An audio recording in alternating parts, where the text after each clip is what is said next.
Hey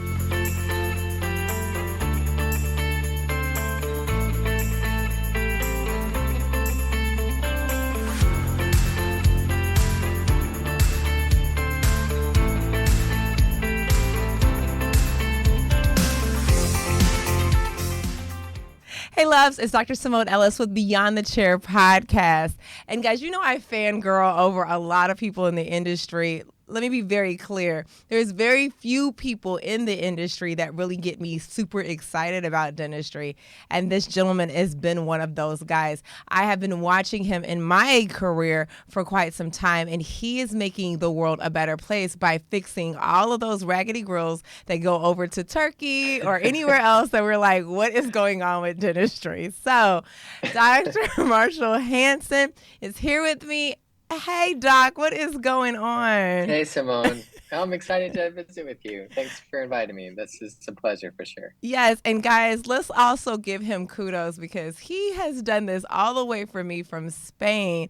And listen, when I'm on vacation, I'm checked out. So I am just happy that I got to make the schedule. What part of Spain are you visiting? So we're in the city of Valencia right now. My first time in Valencia.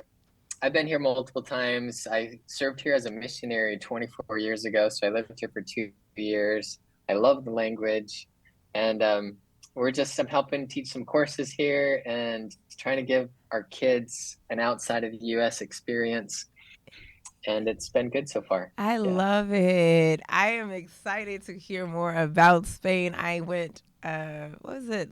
This year or last year, I think, and I got a chance that was my first time there. And the food, the people, yeah. Oh my gosh. Why didn't you invite me on your, I should have been in your food bag. I'm obsessed. And I think it's dope that you're letting your kids come too. Yeah, we're homeschooling them this year and traveling around a bit this year So we have 4 kids. My 2 older kids just got into college. And we lived in New Zealand for a few years before when they were a bit younger. Wow. And it was such a good experience for them and for our whole family. But our younger 2 that are 11 and 14 right now, were a little young to remember New Zealand. Mm-hmm. And so seeing the benefit that it was for our older kids, we wanted to kind of recreate that a bit for them. And so this year we're homeschooling them.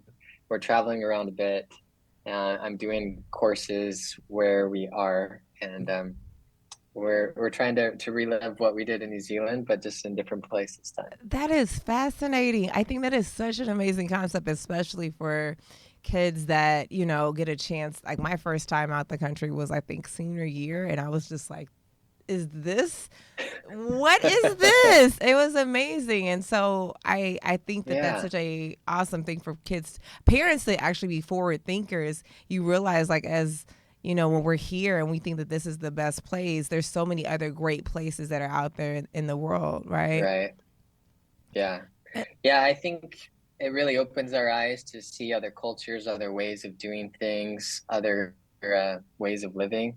And I think it helps us to connect with people just in general better. I think it's more easy to love people when you see a lot of different circumstances and different cultures. And I think we always come back with a sense of gratitude for the things that we do have. And that's like the root of all happiness right there, is when you have a sense of gratitude, everything else is just better. Yes. Okay. So you've already touched on things I love. Of course, as you guys know, I'm Beyond the Chair. I'm like, it's just teeth, guys. We have a great time with teeth, and teeth help contributed so many aspects of our life, but what he said is just gold. It is the gratitude of life. It's the things that make us special. It's the connections we have with people. I love that you're using your profession to also travel. That is such a great way of making not only a different stream of income, but really getting exposure to other doctors across the globe. Can you talk a little bit more about how did you even decide? What I mean, I know that's not the topic today, but I'm curious. I'm like, how did you do that? No, it's really actually kind of unique because so many of us doctors in dentistry, we find a practice and then we're just in these 4 walls forever, and we really don't even get outside of that much, even to see the doctor down the street and connect with them. It's rare. Right. So that's usually the case, is you find a practice and you stay there, and that's the end till you retire. But yeah, there are different ways of doing things, and you can expand, you can travel around, and I'm just finding one way to do that. So I, I don't know if you want to hear this whole story about Of course how we this do. That's why led we're up on a to. podcast. Let's do it. I want to hear. If you're ready for that story, how far back should I start? Go as far back, especially for someone like myself who enjoys travel Yeah. immensely and wants to speak Mm. in different places. This may be a topic. I know we're talking about smile enhancements, guys, and we'll get to that. But I mean, also, I'm really curious. Like, how far back do you want to go? I'm with it. Let's do it. So, if I'm just focusing just on traveling as a dentist, the first time that we traveled was when we moved to New Zealand. So this was back in 2016. And my wife and I had always wanted to give our kids and our family an outside of the US experience. And so I had been in a practice for about 9 years, and it was a place that I had bought as a new graduate, 9 months out of school. I worked on my own for 2 months or 2 years, bought on a partner because I didn't really like the business side of things. That overwhelmed and stressed me. And so I had a partner who loved the business side of things. And so he took that on. And then we turned into a group practice where we had orthodontists and oral surgeon and multiple doctors there. And my partner, loved the business side of dentistry so much. He actually owned or part owned multiple practices. And then eventually he made all of those collectively interesting to a corporation. And so we sold our portion to the corporation. Then I worked under a corporate office for 3 years. And at that time, I was ready to kind of leave that situation. Really, it was kind of difficult for me because it was a place where I had almost started from scratch. Really, I put everything of myself into this practice, the vision that I had, It the was like your fifth messaging that I child. wanted. It was your For fifth sure, child, totally. right? It totally was. And then to see it, little bits of that get taken away as I partnered with someone, became a group practice, then especially when it became a corporation, all the business decisions were made from reports and not based on relationships. Mm-hmm. And it was hard for me to see that. And so after about 3 years, I'm like, yeah, I think I'm ready to do something else now. And at that time, our youngest daughter was 4, and we thought, well, she's old enough to travel.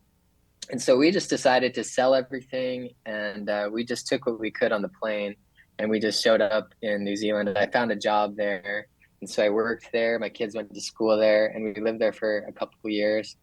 And it was amazing. It was an amazing experience. I think we would have stayed longer if our kids were younger, but our older two were starting to get into high school and prepare for college, and not all of their high school credits were going to transfer for college applications. So we came back to the States. So that was kind of my first experience traveling as a dentist and working in another country, and it was great. New Zealand is interesting. They're pretty new to dentistry. In fact, a dental hygiene or hygienist there, they've only had dental hygienist there for about 20 years. So it's pretty new. Most of the dentists there either just do extractions and metal fillings. Gotcha. That's about all. Gotcha. So to go there with the background that we have from the States and be able to offer implants and cosmetic bonding and porcelain veneers, I mean, this was something that they just didn't have access to and just didn't see. In fact, New Zealand, there are very few specialists in all the healthcare world there, because once someone moves up into a specialty category, they generally move. They go to the UK or they go to Australia for better opportunities. So New Zealand doesn't have a lot of specialties and of a lower, standard of care there because of that. So it was really cool to be able to teach other doctors and to have an influence there and try to bring new concepts, new ideas, new ways of thinking about dentistry. So we love that. And then I'd always wanted teaching to be part of what I did in dentistry.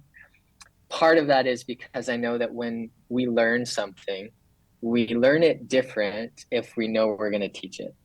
We ask ourselves different questions about a topic if we know we're going to teach it, and we learn it better. And so I always knew that if I wanted to be good at something, that teaching was going to have to be part of that process. Yeah. And so anyway, I love teaching as well. And so in New Zealand, I started doing courses and teaching other doctors there and really just giving them exposure to newer types of dentistry. And then continuing to want to do that when I got back to the States and teaching.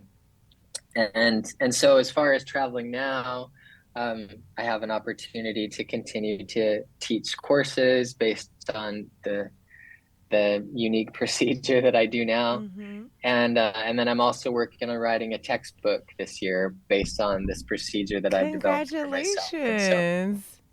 so I'm writing and I'm teaching courses, and we're trying to expose our family to new cultures all at the same time. Do you feel like you're at more peace now that you are doing it your way as opposed to working in Mm. the corporation, the way that you were doing it before? So there are a lot of things that I do enjoy. Yeah, I personally I love creativity. I love problem solving. I like thinking outside of the box. I like finding new ways of doing things, and it's harder to do those things when you're in a very structured environment like Mm. a corporation. And I imagine I only worked in one particular corporation, but I imagine that they're all kind of different in their styles and how much structure they have. But being able to like you said, kind of do your own thing and doing it in your way really just creates more opportunities for creation Yeah. and problem solving and thinking outside the box, which I love. I've always loved those kind of things and addressing problems that way. And maybe that's why I'm doing what I'm doing now. I early on, even before I applied for dental school, the first opportunity that I had shadowing a dentist happened to be a cosmetic dentist in Arizona. Mm. And I was so impacted by what I saw that dentist do for the patient and how the patient perceived the service Mm. that he had done. Like you could tell looking in her eyes, she was the patient, that she felt he had just changed her life by Yeah. what he had done with her teeth. And my first impression was like, wow, if I could do something that is that impactful and that meaningful of a service for other people, like that's what I want to do. And then I started seeing all the artistry and problem solving and things in dentistry. And I've always loved to draw and sculpt and make things with my hands. And so it just soon became like a really good fit. And so I was always drawn to cosmetic dentistry and even in dental school. And then I got involved in, well, I got introduced to and then started pursuing the accreditation process through the American Academy of Cosmetic Dentistry. And if you're not familiar or your audience isn't, basically accreditation through the American Academy of Cosmetic Dentistry is the closest thing that we currently have to a formal recognition as a specialist in cosmetic Mm. dentistry. It's currently not a formal specialty like orthodontist, oral surgery, pediatric dentists. It may soon become one, but currently this is the best, like the most formal Right. recognition. So I wanted to pursue that. I wanted to be able to do cosmetic dentistry at the level that I was seeing these other accredited dentists perform their work and display it in the Journal of Cosmetic Dentistry. It was very undetectable, very ethically driven, and I Mm. and I just loved the whole philosophy.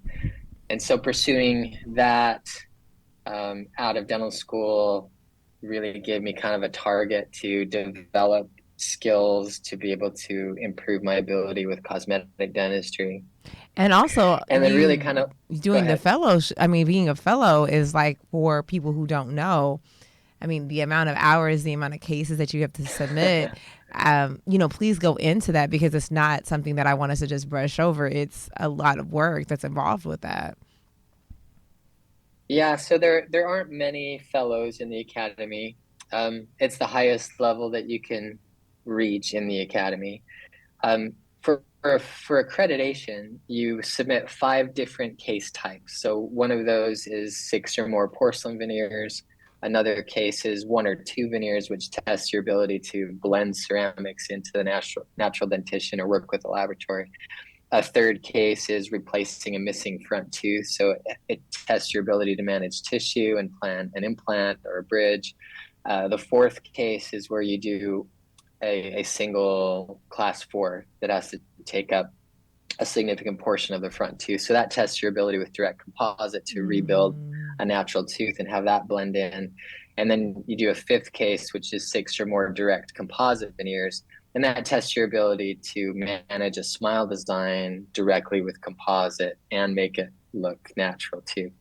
So those are the 5 different case types. Oh, you goodness. take a written exam. That's a lot. Oh, my gosh. Like, guys, the intensity that I'm like, that's so much. Like, Marshall, you're just brushing over. Like, that is such a lot to do. I'm so proud of you because that's not something that is easily able to be done, right? Like, there's a lot in it. It took me about 5 years. Right. About 5 years. Yeah. So you take a written exam, you submit these 5 different case types with your photos and your written documentation of everything.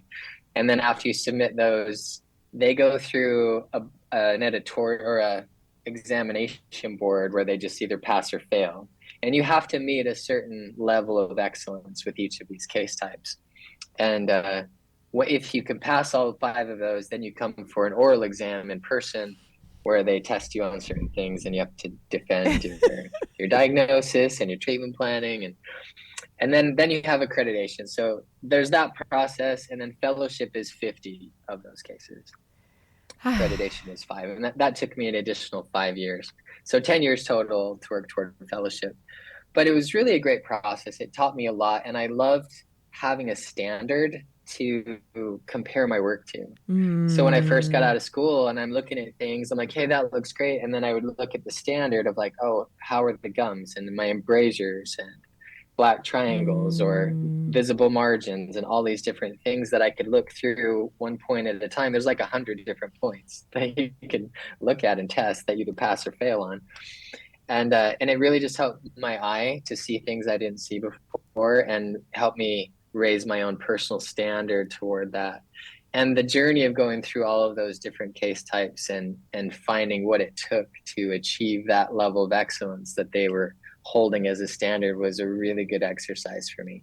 I don't know that there are a lot of patients out there who know about the credential, right? But it definitely, if you go through the process, it develops your confidence and your ability to manage those cases and know that you can reach a certain level. And what do you think was the financial investment in that? Like, how much did you feel like you had to put towards doing all of this? So for me, I was trying to run a practice for the first time, didn't know much about business. I didn't have a lot of money. So most of my education was what I could get for free online, or I would buy a dental textbook and I would read a textbook. Or really the thing that taught me the most was my photography. So I would take pictures, before and after pictures of everything I did, whether it was like a class 1 filling or dentures or whatever it was. And I would study my pictures, comparing it to the AACD standard and be like, what can I do better? What can I change next time so that I can make it better? And what did I do well? Like, what can I make sure I do next time again that worked well this time? And so over time, you kind of develop this process for yourself. It's like a system. And so now when I go to treat a case, mentally, I've just created that process, that systematic way to approach things that I know if I just go through all these steps, that it's going to turn out. Yeah. Because I've done enough of these cases and picked apart all these little 1% things that could have been better and applied them to the next case so that over time it's become much more predictable for me. And that I think has brought me peace, I think, just with dentistry in general, because it can be very stressful and unpredictable sometimes. And so the more predictability we can introduce into our everyday practice, the less stress there is, the more peace there can be.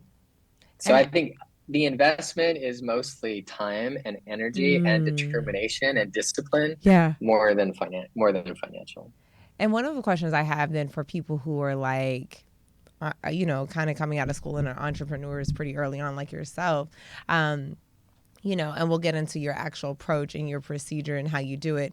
But the question that comes to my mind is that, then how do you balance both? Because like I struggled with that, right? So the reason why I know about the accreditation process is that I really wanted to do that. And in the same process, I have this practice that's growing and thriving. And I'm like, do I take a Yeah. leadership class or do I take a, and it was like, do I take an HR class on how to properly by law, fire people or, cosmetic? And if I could do things over again, right, I would have definitely spent more time developing the skill set first because it was harder to do at the same time with building a practice.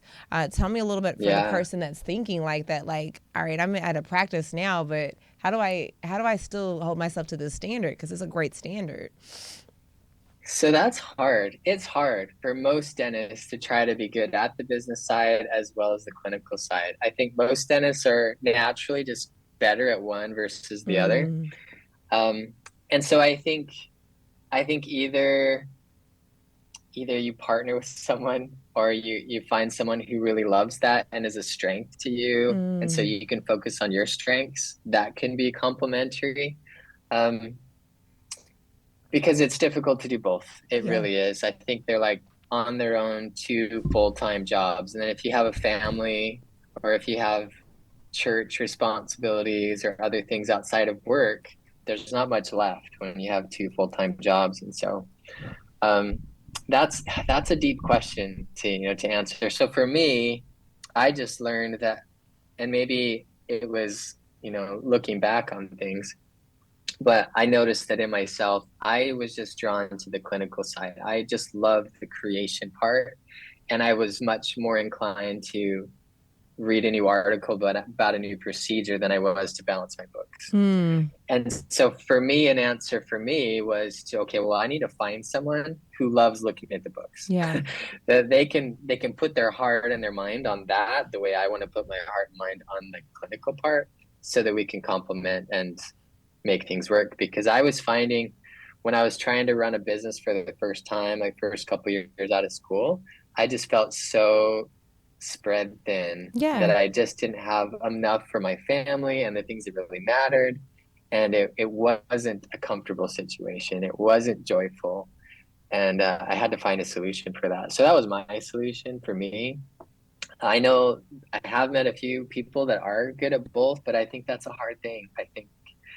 I think for some of us, we either have to be okay at doing okay at both, or if we really want to do really well at one or the other, follow that passion and find team members that you can partner with who can be that strength for you in those Yeah. areas that you're not. And thank you for giving us permission, or thank you for saying out loud the permission that you don't have to be great at both, right? So you can really be good Oh at yeah. one versus the Yeah. other. I think that when I came out of Yeah. school, I felt like I had to be great at both. I had to be great at both. And so even now, I look back at all the classes that I was taking. And guys, for anybody that is listening, because I know a lot of you guys think about, you see these greats that we have on the show, and you're like, how did they become so great? I think it's great, Marshall, that you're saying, like, hey, I was really good. I saw really early on what my strengths were, and I really tried to exploit the strengths as opposed to just really trying to be average on both the business as well as the clinical. Because I battled with that, and no one really kind of gave me Yeah. pathway or permission to say either or.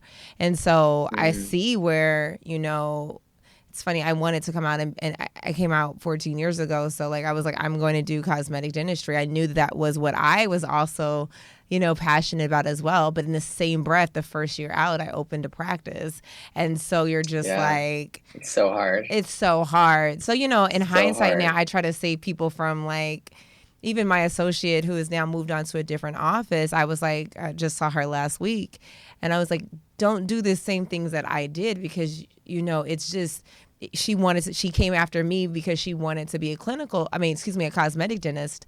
And so I was like, I'll show you all the things that I know, but I need you to take what I know and do it further because I didn't have the opportunity to do that. So guys, I want to get into the subject, which this has been great conversation, even though it wasn't even a part. This is good life stuff. Yeah, it's like that. And that's really what the show is supposed to be, right? Like, let's talk about the things that people have questions about that they're not sure about. So, guys, Doc has come up with an amazing process as far as how he does the general approach to smile enhancement. And I know a lot of our viewers are really interested in all of the things great, all the things cosmetic, which is where the world has moved to. And so I do want to get into how that process is. How do you streamline it? But first, My favorite part of the show is, what are you drinking, Doc? As you have an opportunity to decompress and get outside of dentistry and out of people's mouths, what are you putting in yours? And I don't mean it in a crazy way, but yeah, well, you may not be impressed with my answer. I like water. Actually, I drink water. I don't drink alcohol. I don't drink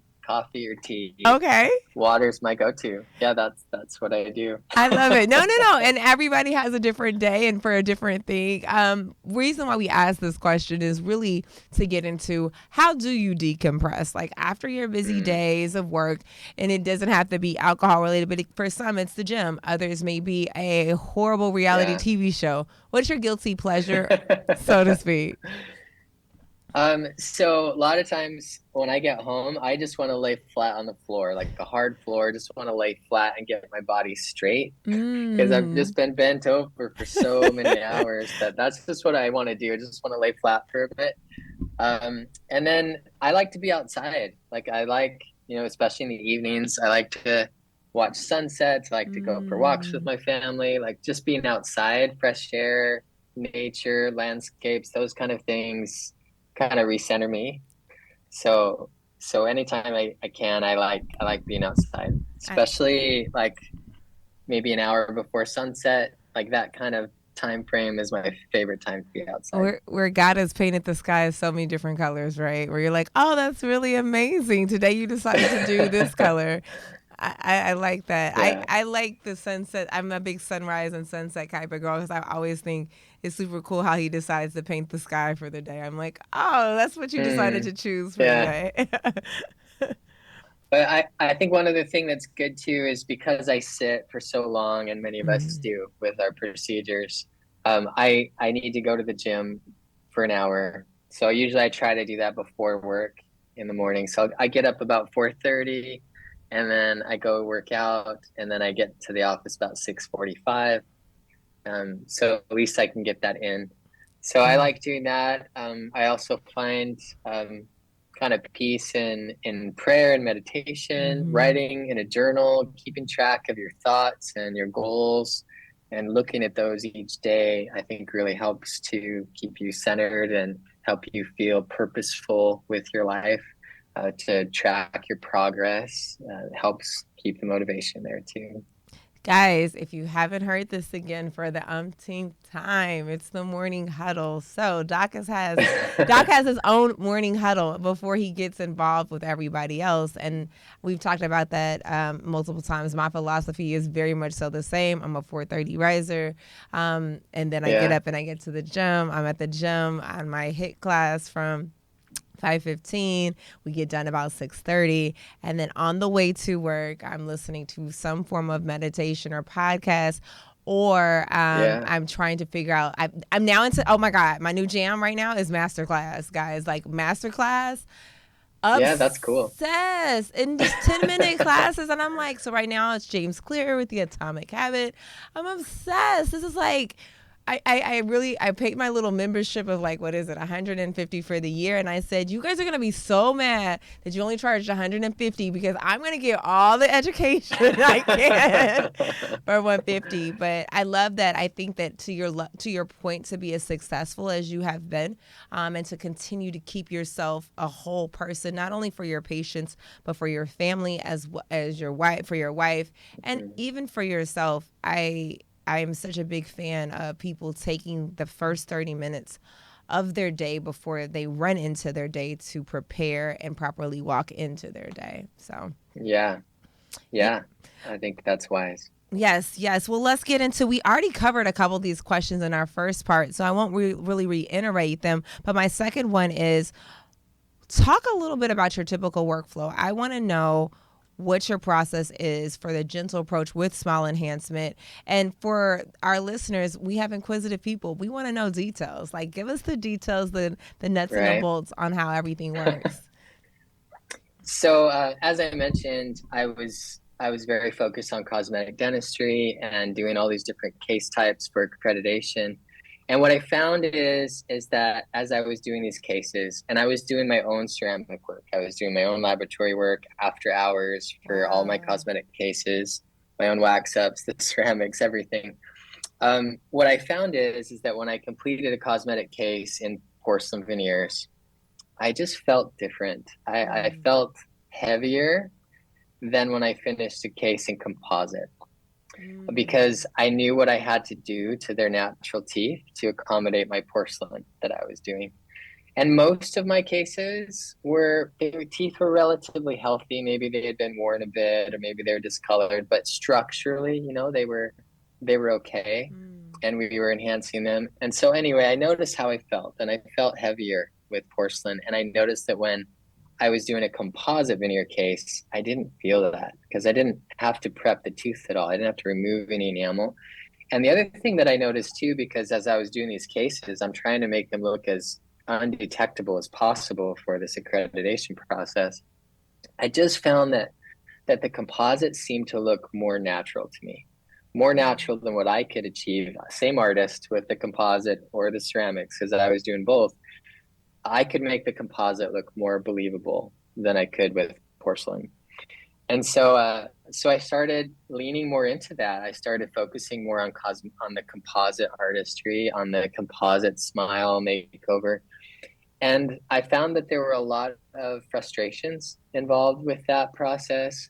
It took a lot of time. It wasn't so predictable. I was trying to learn to layer in all these different translucencies and effects. And then at the end, when I would polish it all up, I'd end up polishing more on one tooth than another, and it just wouldn't look the Mm. same. And I felt like I'd put in all this time. Um, and so there were some frustrations and some days where I'm like, fine, I'm done with composite. I'm just going to shave down the teeth and send it to the lab. But there was a thing that just kept driving me. Like, I just felt like there had to be a way, again, back to my wanting to solve problems and think outside the box.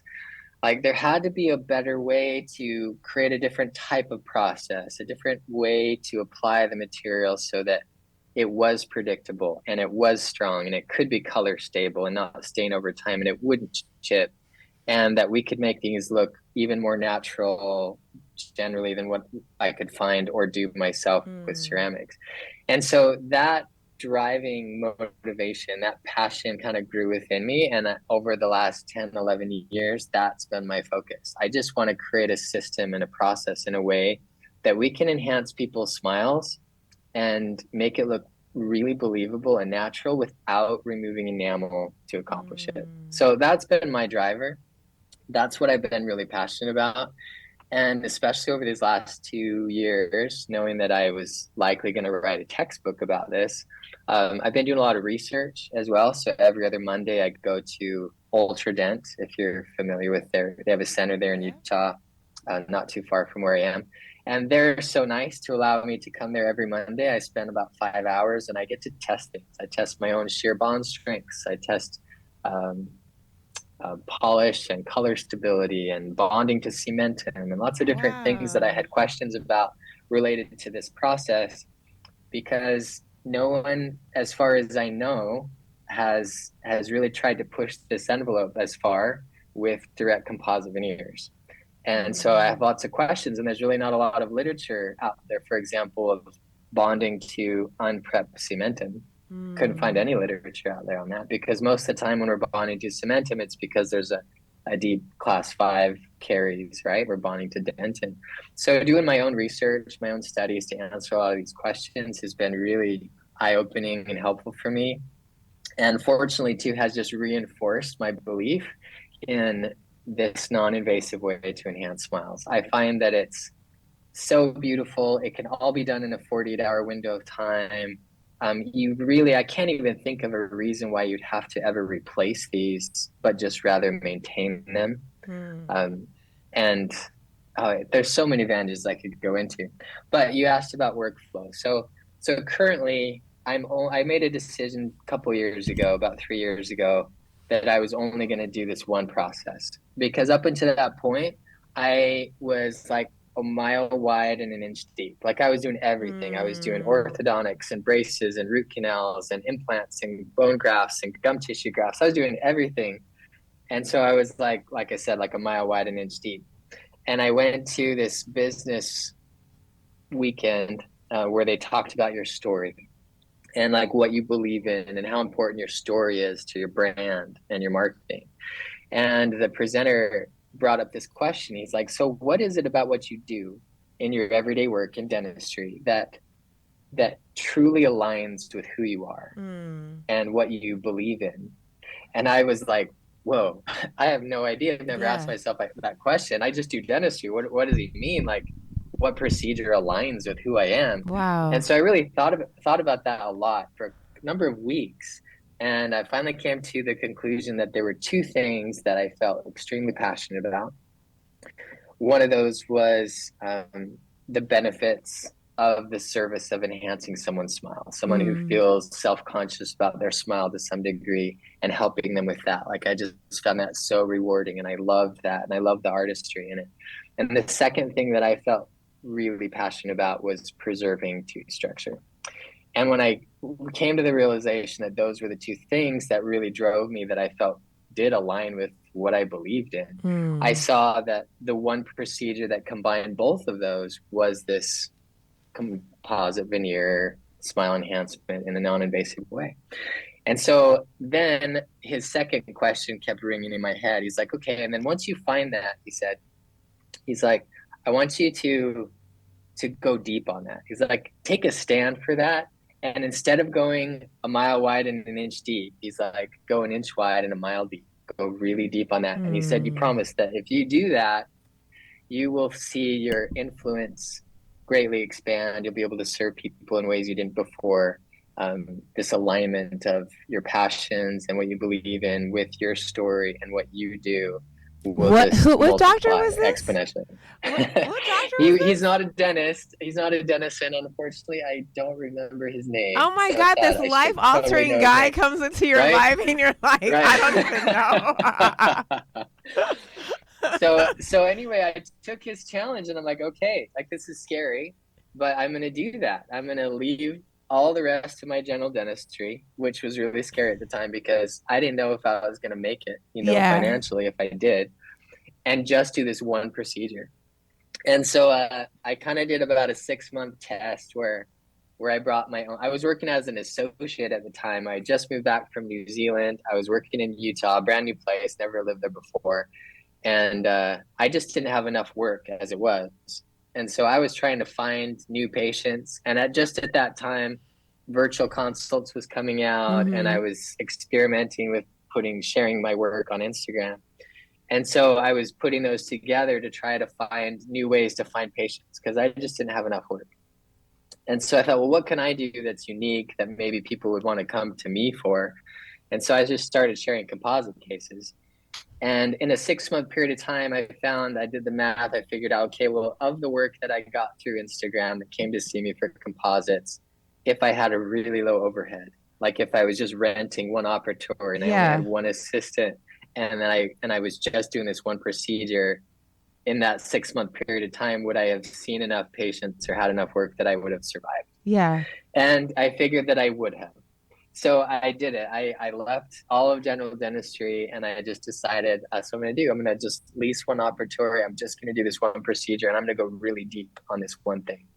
And so that's when I started doing research and answering all those questions that I had and putting together an online course for other doctors and just really digging in deep. And that was surprising to me because I felt, especially after my fellowship, like I felt like Yeah. I kind of figured it all out. I kind of understood how to do things. And the whole pool that I could swim in was like 5 feet deep, and I was really comfortable there. And I was really surprised that when I picked this one thing, that it's like bottomless. Like there's so much depth. There's so far I can go down this, and it was really surprising to me. So I have more questions now than I did before, but I'm learning so much. And my hope is that as a profession, we will be able to enhance people's smiles in an even more natural way, and we'll be able to do it in a less invasive way. And I think in general, that's just going to be better for patients and for the profession. And I'll quickly answer your question now.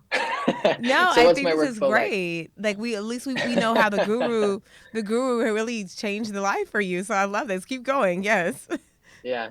So currently I see 2 clients a week because each case takes me 48 hours. So Okay. I see one client from Monday afternoon, about 2 o'clock, until 2 o'clock on Wednesday. And I'll see another client from Wednesday at 2 until 2 o'clock on Friday. Oh, wow. Okay. And inside of that 48 hours, that's how long I have with the patient. I have them for 3 appointments inside of that window.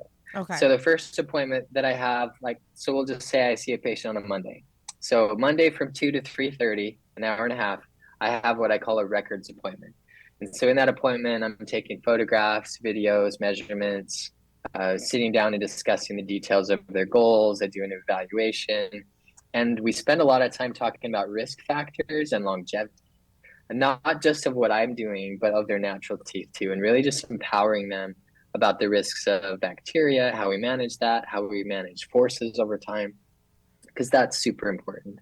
You're raising your hand. Yes, yes. I was just noticing, just real quick, your color changed on your camera. Did you notice that too, Mike? Yeah, I'm by a window and it just got dark here. I can flip the light out behind me. Okay. And see if I get a little brighter. Yeah, sorry. I just noticed that. I was like, why did he get dark so quick? Let's see if this is any better. Oh, no. Now you're just glowing in the dark. Mike said turn around and face the light if that's possible. So you can turn your okay. You have that light and then let's try that. Yeah. Let's see if we can do that. Yeah, this will be a good little clips. What doctors have to really do for podcasts and do interviews, right? Yeah. This is real life here. Real life. That works for me. Okay, yes. Okay, much better. All right, so here we are. You stopped at, I think, you were talking about you bring them in for the first hour where you take your records, so you can kind of pick it up from so an hour and a half appointment. And so then we dismiss the patient, and then I spend about another hour working up their case. So I'm looking at their photos, the measurements, their goals, and then I create a little stone model of their teeth and do a wax design, determine where I want the gums to be, where the incisal edges are going to be, how the buccal corridor will be, and basically create a blueprint on that model for me for the next day. And you're waxing it up yourself? You're doing the waxing yourself? Yeah, I do. It takes about 45 minutes. Again, I just changed the way. I've been doing wax ups ever since dental school, and it has always taken about 3 hours, 3.5 hours to do a full contour wax up. And then 1 week I just changed the way that I applied the wax, the way that I did it. And now I can do a full contour wax up in 1 hour. It just went from 1 week to the next, but it's just the way that you do it. And I don't know, I think there's a message there. Oh, go ahead. I want to hear it. Oh, I was just going to say, I think there's a message there like that. There are different ways that we can do things that we might not have thought of before that can really change our ability to accomplish them. Yeah. So, but anyway, so I do my own wax designs and I learn so much from them. They're like a dress rehearsal for me before I go in to do it on the patient. And the next morning it's fresh. I just did it the night before. And so when I go to manage shape and size discrepancies or midline changes or all those different things we think about, there's so many things to think about. I've already seen it. So I know what to do, what to look for, and it helps that appointment be more efficient. But when I say efficient, that appointment usually starts at 7 on the second day and goes to around 3 or 3:30. So that's a long day. But the goal of that appointment is to make sure the gum line is where we want it to be and that it's even for their face. Many patients have subtle discrepancies there. And I basically create a framework in composite for their teeth so that they can test things out. Just like you wouldn't deliver a porcelain case unless they've tested out the temporaries, we're creating a framework for them to test out. So they can test out their speech and their bite, the basic outlines and lengths of the teeth, and the base color that I pick for the framework. So then they come back for the third final appointment on the last day. And usually that's about 8 in the morning and we finish before 2. But that appointment is basically where we approve the framework. So if we want to make them shorter or longer or more squared or more rounded, they'll give me feedback on the color, anything along those lines. If we need to modify the bite or speech, all those things can be changed. And then once we love how those frameworks look like on the patient, then I spend about 3.5, 4.5 hours sometimes converting those frames and making them look like real teeth. So all the natural effects and things that if you've seen the work on Instagram, all those things happen on that last appointment. But it's prior to or it's after we've approved those frameworks first. So the cool thing about it is the systematic approach, a way of doing this, I've created for myself because I've had challenges, I've had obstacles, I've had frustrations. Mm-hmm.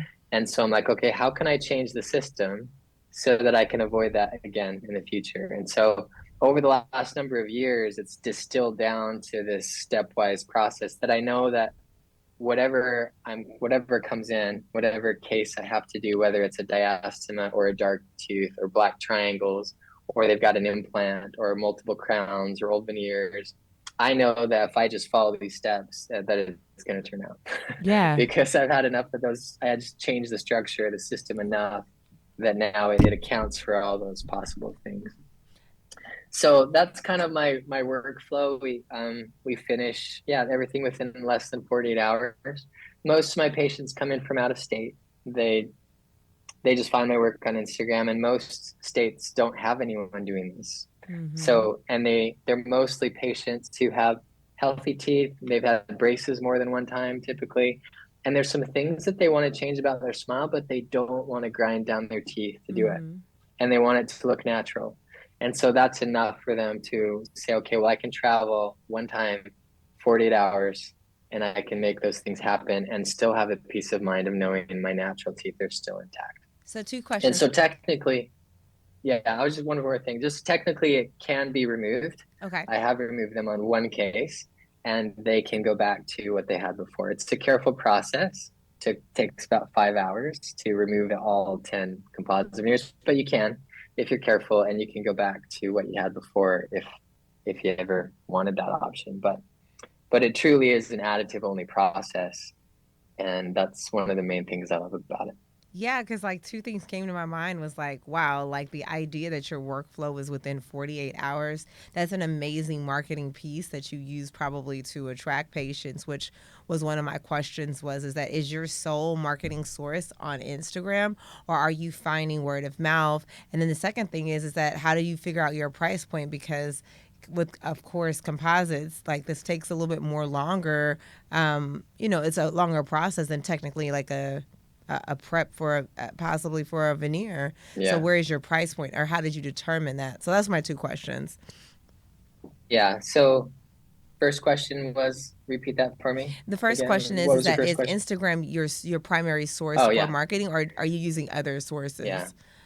So right now it is. Instagram is my only source, and that's mainly because I am doing it. Yeah. So I am posting. I don't have a social media manager person to do that for me. And I just don't want to spend the time to put them on all these different marketings and different platforms. So I've just tried to simplify things a lot for myself. I don't like stress. And so I'm really simplifying things, right? So I just have the equivalent of one assistant and me. So I have actually 2 part-time assistants that are there with me 4 out of the 5 days that I'm there. And I don't have a front office, I don't have anything else. And I'm just renting one room. So you heard before how I wasn't really excited about the business side of things. So for myself, I've really simplified things. So I just have 2 part-time employees, and that's it. So the amount of business administrative stuff that I have to do is very, very, very small. Yeah. And then I just order my own products, which is just for the same procedure. And so that's really simplified too. And I don't have a lot of overhead because I just lease one operatory. So I've simplified, I've streamlined things just for my own sanity, and just keeping it really simple. Yeah. So yes, Instagram is the only thing currently. And because I only see 2 patients a week, it doesn't take a lot of patients to fill my month up. Yeah. So I don't need a lot of marketing. So I don't have to put a lot of energy into that. Anyway, the other question that you had was price point. So I think this is important. I personally believe that many of us dentists find ourselves in an ethical dilemma when it comes to money. One, for most of us, it's uncomfortable to talk about with the patient because we don't want to feel like we have this,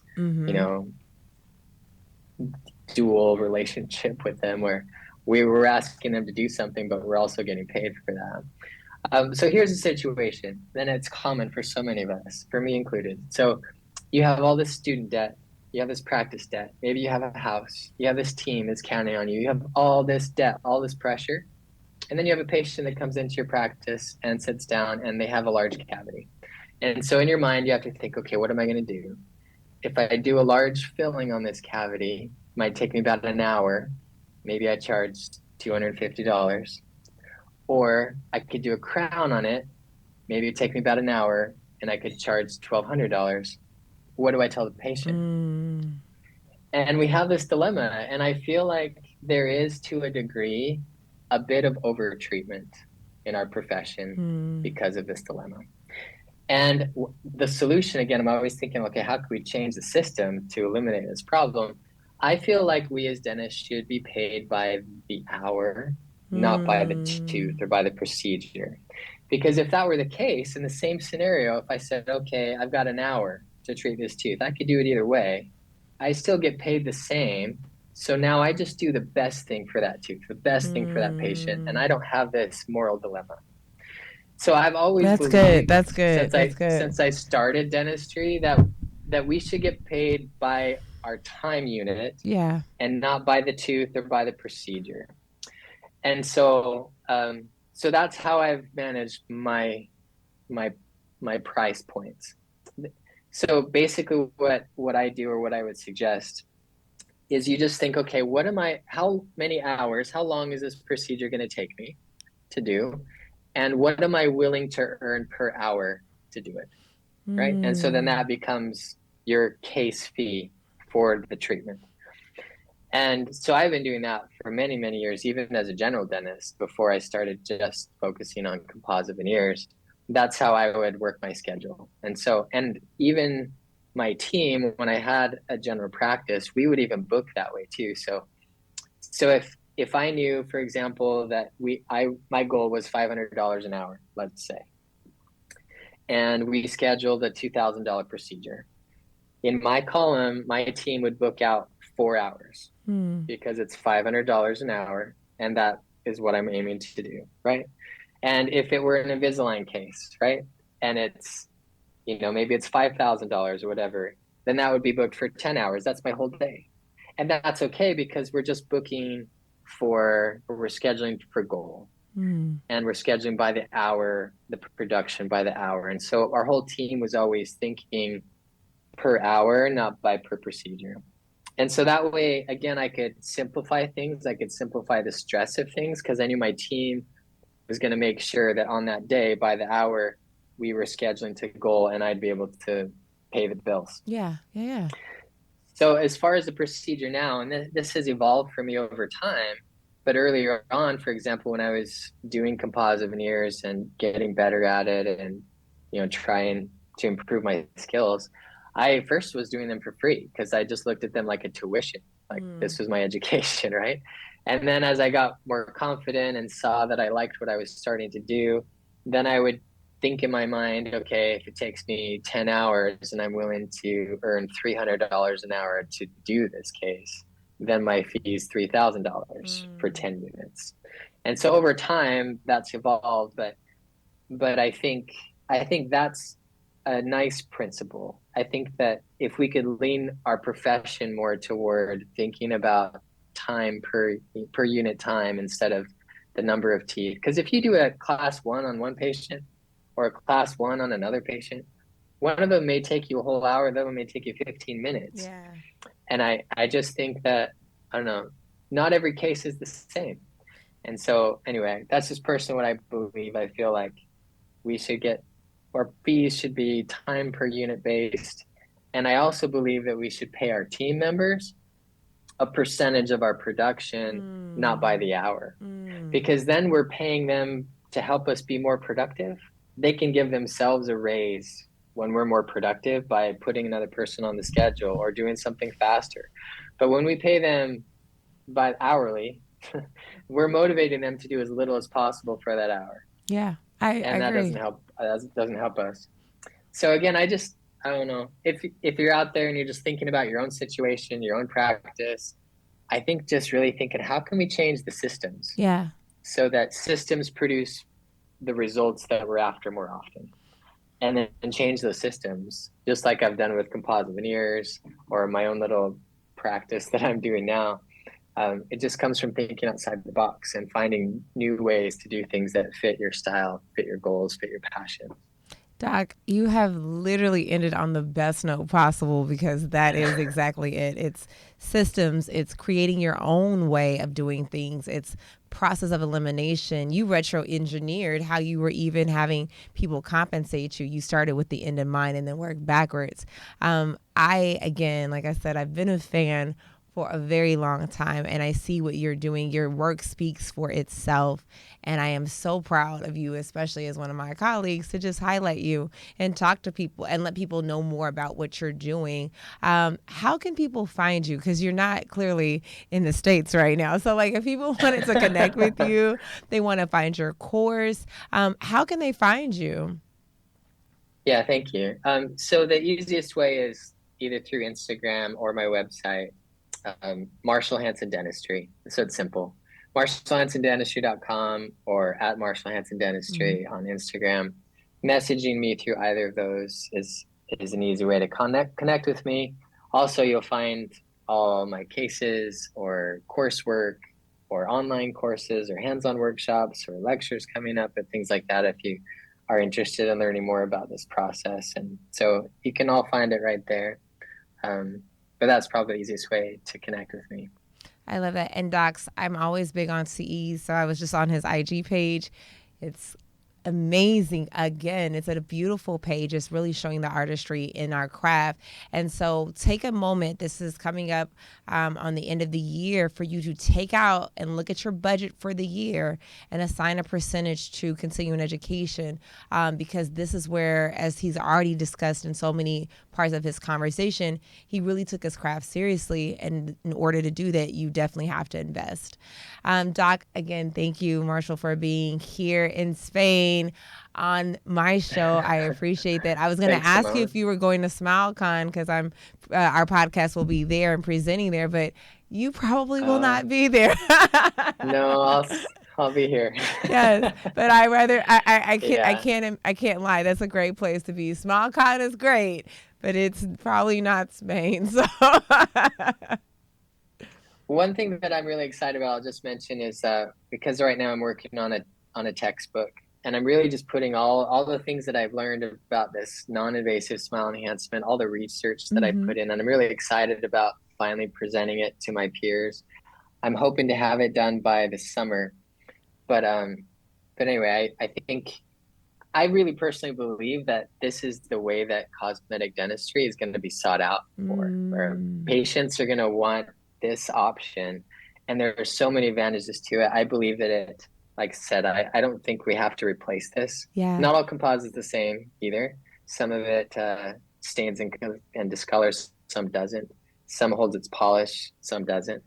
So if you find the right materials and the right techniques, truly, these can be really long-lasting, beautiful restorations that can hold up and rival any probably other porcelain type option that may be out there. But I think it's going to change the way we think about cosmetic dentistry. So I'm excited, and I love that it's not invasive. Yeah. It'll be exciting. So lots of changes in cosmetic dentistry coming up. Well, when you do finish the book, please let me know. Like, send me a message so I can help promote it also as well, and make sure I have it accessible to my membership group so people know like what's going on in dentistry. I want to support you in every way possible. So yes, let me know when it's there so we can share on the page and make sure you're highlighted for sure. Doc, thank you again for your love and your light today. I appreciate it. Such a pleasure visiting with you. I feel like we talked about some things that hopefully people can connect with. If they spend a whole hour in their life and they have not gotten one thing, guys, I am going to really be mad at you. Shame on you. There is one gem in here that they could have used. Even the guru talk, like, I'm like, it's one thing that you can take and make sure you maximize it. Please do at least take that. So, guys, for everybody who's a part of Smile Design Society, you know what time it is. We're going to be asking Doc a couple more questions, Dr. Marshall Hanson, about his process as well as how to become the best doctors out here possible. So if you are not a member of Smile Design Society, shame on you. But look in the link. You got the link in the bio so we can make sure that you guys are connected to the community. Thanks, Doc. Again, this is Beyond the Chair.